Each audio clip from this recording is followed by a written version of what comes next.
Hey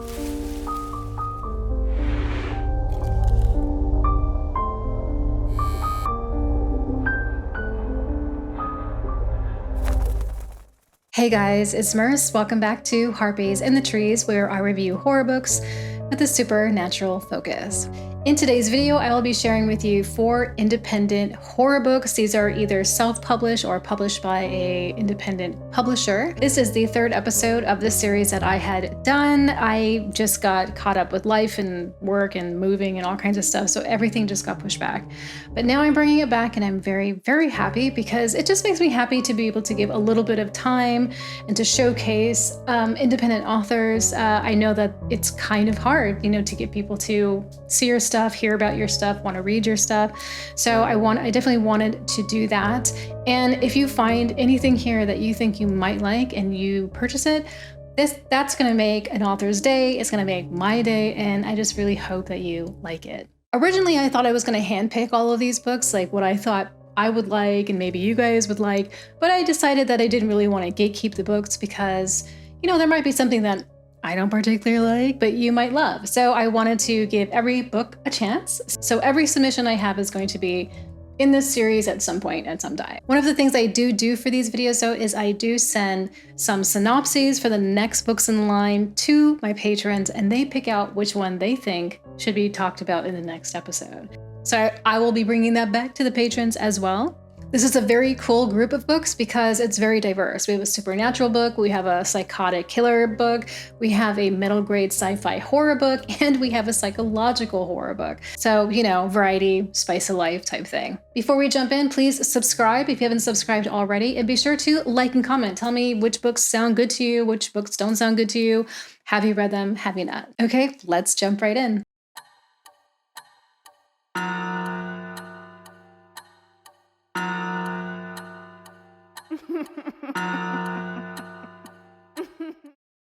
Now for the patrons pick, they always know what the best choice is. And this one is called The Summoning. And this is a very cool one because it is an anthology, but it's not your typical anthology. And I'll explain why. So instead of authors submitting a bunch of stories, so it's we're gonna write a story about midnight. So every story has to have midnight in there at some point. But in this anthology, everyone had to write the same story. But of course, each story is gonna be in their own style and their own voice and everything. So that's kind of cool. I really, really like that. If you've ever heard of, I don't know what it's called. I heard about it in college.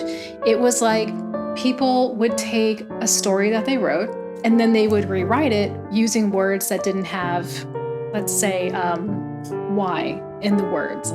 So they would rewrite it using only words that didn't have the letter Y or the letter D or something. I kind of like that playfulness, that kind of making something when you are sort of confined or you're forced to be, really inventive. And in the premise of this anthology, it's cool because it's a little it is a little meta. So this is about a very wealthy recluse who puts out a call to a certain group of authors for them to, participate in this very unique opportunity, which is to spend a week in my fabulous home and collaborate on an anthology. The authors are eating this up. They're okay, there's gonna be money or there's gonna be clout or recognition or networks or something. There's gonna be something, whoever writes the best story. But of course, egos begin to flare, personal demons start to come out, and insecurity begins to rear its ugly head. Now, the opulent estate is more than just lavish views and creature comforts, and I'm assuming delicious foods and everything. It's also a harbinger of nightmares and ancient spirits that are really, really just thirsting to do some tormenting. This anthology does come with trigger warnings, though, for violence, supernatural horror, depictions of abuse, domestic, physical, and emotional, trauma, suicide, depression, panic attacks, and general terror. I love this cover. I hope the anthology is as spooky as the cover because it's awesome. Now, you might know this author if you are active in the BookTube community. She's very active on Instagram and she's a very, very nice person. Her name is Mona Kabbani, and this is the Bell Chime, and this is psychological horror. Now, a really cool fact about this book is that the Bell Chime won the Ladies of Horror Fiction Award for Best Novella of 2020. Congratulations, Mona, that's awesome. And the tagline for this is, "Can you hear the bell chime?" This story is about a girl who stumbles across a missing persons poster hanging on the door of her apartment building, which might not be that unusual, except it's her own face that's on it. But she knows that this is not her because she's never taken this photo before. And the grin that's on her face in the photo is disturbing. And not only that, the eyes of the poster seem to track her wherever she goes.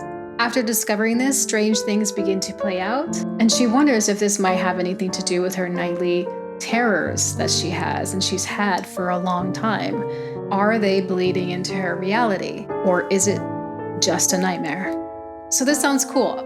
I like this surreal, dreamy quality of it.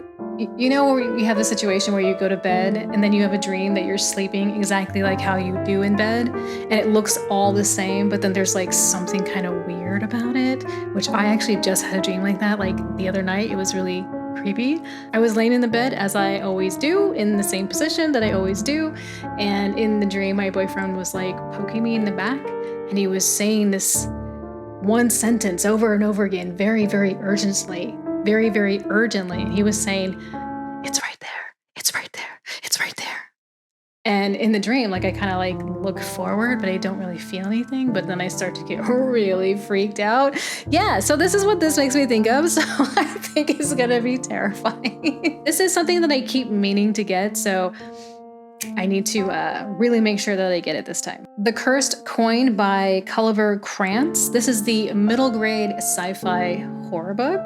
This is the Fright Vision Book 1. It appears that there are 10 books in this series already, and apparently one of them is actually written by children for charity. That sounds super funny and interesting. I wonder what that was like. So like I said, it's a middle grade horror sci-fi series, and it claims to be in the tradition of R.L. Stein's Goosebumps, which is kind of cool. The cover definitely has that vibe. So this is about timid RJ, who is easily spooked by everything. But mostly he's like really freaked out about this abandoned house down the street for some reason. But he has a little sister who ends up finding a coin. And this coin turns out to be cursed, of course.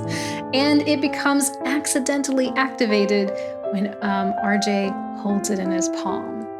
And this sets off some type of evil power trying to take over his mind. Can RJ resist the coin's curse, or will he embrace the power and no longer be afraid of anything? I feel like that is a lot of power for a little kid to have. I feel like at least he needs to go into the abandoned house down the street, right? And just, put that to bed at least.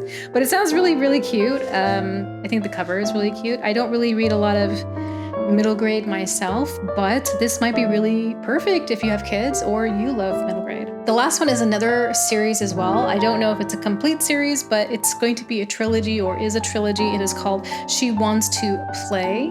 And this is by Anthony Taylor. And this is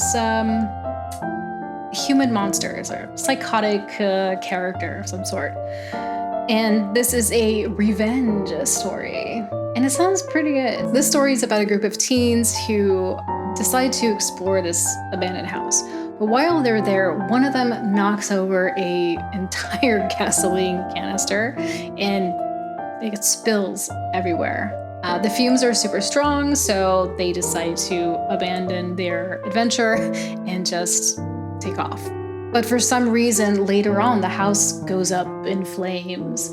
And as these teens hide in the woods, watching the firefighters put out the fire, they see the firefighters bring out a small child who looks very unalived. 10 years later, the same group of friends are taking a vacation with their families all together. In a cabin somewhere, somewhere isolated and kind of desolate, I guess. And It seems that there's somebody there that remembers, somebody there who has not forgotten, someone who wants revenge.